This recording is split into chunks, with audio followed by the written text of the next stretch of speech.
시청자 여러분 안녕하십니까? 티벳과 달라이라마 성화 그리고 티벳 중앙행정부의 주간 뉴스를 전해드립니다. 오늘의 주요 소식은 달라이라마 성화 91세 생일 축하에 감사의 뜻을 전했습니다. 달라이라마 성화 쉐틀에서 열린 91세 생일 기념 행사에 참석했습니다. 전 세계 티벳인들 달라이라마 성화 91세 생일 기념하며 럽과 랑젠을 추모했습니다. 중앙 티벳 행정부 지도부 라탁 주요 인사들과 만나고 펜바치링 식용 공식 일정을 시작했습니다. 에스토니아 의회 중국의 민족 단결 및 진보법을 규탄했습니다. 벨기에 외교장관 달라이라마 후계 문제는 티베트 불교 공동체의 고유 관한이라고 밝혔습니다.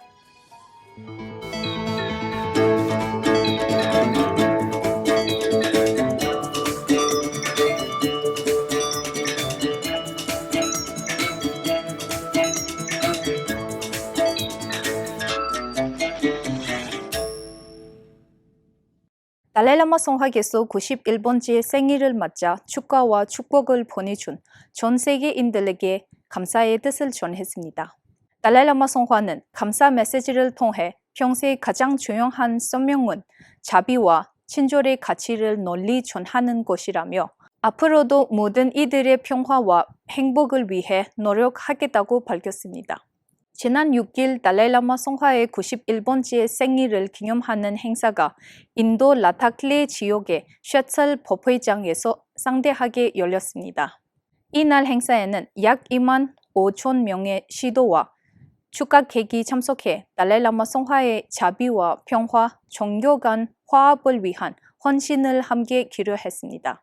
달라이라마 성화는 서로 다른 종교를 가진 수많은 참석자들에게 법문을 전하며 불법 수행은 단순히 기도를 올리거나 신에게 공양하는 것이 아니라 자신의 마음을 다스리고 선한 마음을 기르는 과정이라고 강조했습니다.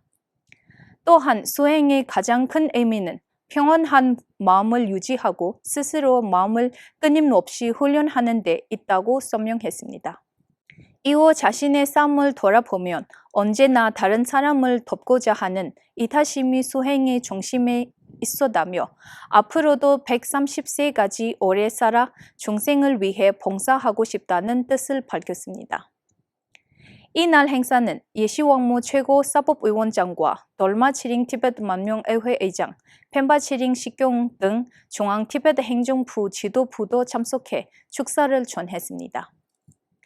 이번 기념 행사는 중앙 티베트 행정부와 라탁 불교협회, 라탁 곰바협회가 공동으로 주최했습니다. 한편 인도 다람살라에서도 달라이라마 성화의 91번째 생일을 기념하는 행사가 열렸습니다. 행사에는 캉라 지역 행정관을 비롯해 카샥閣僚들과 티베트 만명의회 의원 그리고 수백 명의 티베트인들이 참석했습니다. 식경 관한 대행 체결 축야 대링리 종교문화부 장관과 켐보 서남 템플 만명의회 의장은 각각 카샥과 티베트 만명의회의 축하 서명을 발표했습니다. 서명은 달라이라마 성화에 한없는 은혜에 깊은 감사를 표하는 한편 중국 정부가 시행한 이른바 민족 단결 및 진보법이 티베트를 비롯한 비한족 민족의 공유한 정체성과 문화, 언어, 전통을 약화시키려는 정책을 제도화하고 있다고 비판했습니다. 달라이라마 성화의 91번째 생일을 기념하는 행사가 전 세계에서 이루어진 가운데 각지의 티베트인들은 최근 UN 본부 앞에서 부신한거한 티베트 활동가 럽과 랑젠을 함께 추모했습니다. 티베트 만명의회는 성명을 통해 럽과 랑젠이 티베트의 자유와 정의를 위해 자신의 소중한 생명을 바쳤다며 그의 희생은 티베트 역사에 영원히 기억될 용기 있는 행동이라고 평가했습니다. 또한 럽과 랑젠의 희생 정신은 티베트인의 자유와 인권을 향한 염원을 국제사회에 다시 한번 일깨워주는 계기가 됐다고 밝혔습니다. 만명의회는 국제사회와 각국 정부, 의회 그리고 UN 관련 기구의 중국이 시행 중인 이른바 민족 단결 및 진보법에 대해 긴급한 법률 검토를 실시할 것을 촉구했습니다. 아울러 이 법이 티베트인의 민족적 정체성과 문화, 언어, 종교를 심각하게 훼손할 우려가 있다며 민족 말살로 이어질 가능성을 막기 위해 국제사회의 적극적인 대응이 필요하다고 강조했습니다. 티베트 만명의회는 국제사회가 티베트 인권 문제에 지속적인 관심을 갖고 중국 정부의 정책을 면밀히 주시해야 한다고 고급 촉구했습니다. 중앙티베트 행정부 지도부가 이번 주 라탁에서 지역 주요 인사들과 만나고 티베트 공동체를 대상으로 공식 일정을 이어갔습니다.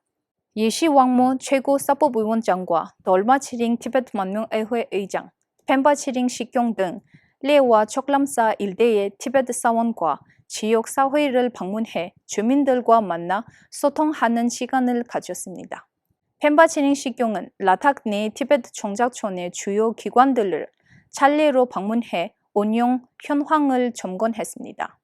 시찰 대상에는 티베트 1차 의료센터와 지역 티베트 사법위원회, 티베트 주요 운동지역위원회, 맨지캉 라탁 분원, 지역 티베트 협동조합과 케이블사무소, 중앙 티베트 행정부 대표부, 지역 티베트 의회 그리고 티베트 협동조합 등이 포함됐습니다.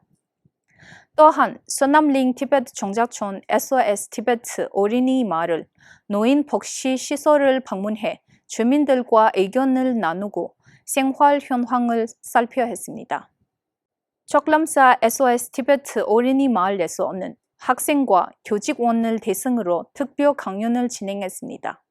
펜바치링 식경은 교육이 티베트 공동체의 미래를 결정하는 가장 중요한 기반이라고 강조하며 티베트의 정체성과 언어, 전통 문화를 지키는 동시에 환경보호 의식도 함께 키워야 한다고 말했습니다. 이후 학생들에게 학업에 최선을 다하는 것은 물론 티베트인의 가치와 문화를 계승하고 앞으로 티베트 공동체와 국제사회에 기여하는 인재로 성장해 줄 것을 당부했습니다. 한편 펜바치링 식경은 지난 9일부터 라탁 장당 지역을 비롯한 오직과 유목 지역에 대한 공식 시찰 일정도 시작했습니다. 달라이라마 성화의 91번째 생일을 맞아 에스토니아 의회가 중국 정부의 이른바 민족 단결 및 진보법을 강하게 비판하며 티베트에 대한 지지를 다시 한번 밝혔습니다. 에스토니아 의회 내 티베트 지원 그룹을 이끌고 있는 유쿠 켈렛 라이트 의원은 비롯한 의원들은 공동성을 발표하고 중국 정부가 추진하는 해당 법률이 티베트인의 고유한 정체성과 문화, 언어, 종교를 심하게 위협하고 있다고 지적했습니다. 이번 서명에는 전체 의원 101명 가운데 51명이 서명해 과반수의 지지를 얻었습니다. 이는 티베트 문제와 인권 보호에 대한 에스토니아 의회의 폭넓은 공감대와 지속적인 관심을 보여주는 상징적인 의미를 갖는다고 평가됩니다. 의원들은 서명을 통해 티베트인의 기본적인 인권과 종교의 자유, 문화적 권리가 국제사회에서 존중받아야 한다고 강조하며 중국 정부의 동화 정책에 대한 국제사회의 지속적인 관심과 대응을 촉구했습니다. 벨기에 막심 프레보 부총리 겸 외교 유럽문제개발협력부 장관이 달라이라마 성화의 후계 문제는 오직 티베트 불교 공동체가 결정해야 할 사안이라고 밝혔습니다. 이번 발언은 지난달 17일 열린 벨기에 연방의회 외교위원회 회의에서 엘스판 후프 연방 하원의원이 중국 정부의 차기 달라이라마 인종 과정 개입 시도와 최근 시행된 민족 단결 및 진보법이 티베트인의 문화, 언어, 종교의 자유에 미칠 영향에 대해 질의한 데 대한 답변으로 나왔습니다. 막심 프레보 장관은 벨기에 정부를 대표해 달라이라마의 후계는 어떠한 세속 관력의 간섭도 없이 티베트 불교 공동체가 결정해야 할 문제라고 분명히 밝혔습니다. 또한 티베트의 인권 상황과 종교의 자유, 그리고 티베트인의 문화적 관료에 대해 깊은 우려를 갖고 있다며 벨기에 정부도 이러한 가치가 존중되어야 한다는 입장을 유지하고 있다고 강조했습니다. 이에 대해 브뤼셀 티베트 대표부의 린진 개강 대표는 벨기에 정부가 티베트 문제에 대해 원칙 있는 입장을 밝혀준 데 깊은 감사를 표했습니다. 그는 국제사회가 티베트인의 종교와 문화 그리고 기본적 인권을 보호하기 위해 지속적인 관심과 지지를 보내주길 기대한다고 말했습니다. 지금까지 티베트 주간 뉴스였습니다. 시청해주신 여러분 고맙습니다.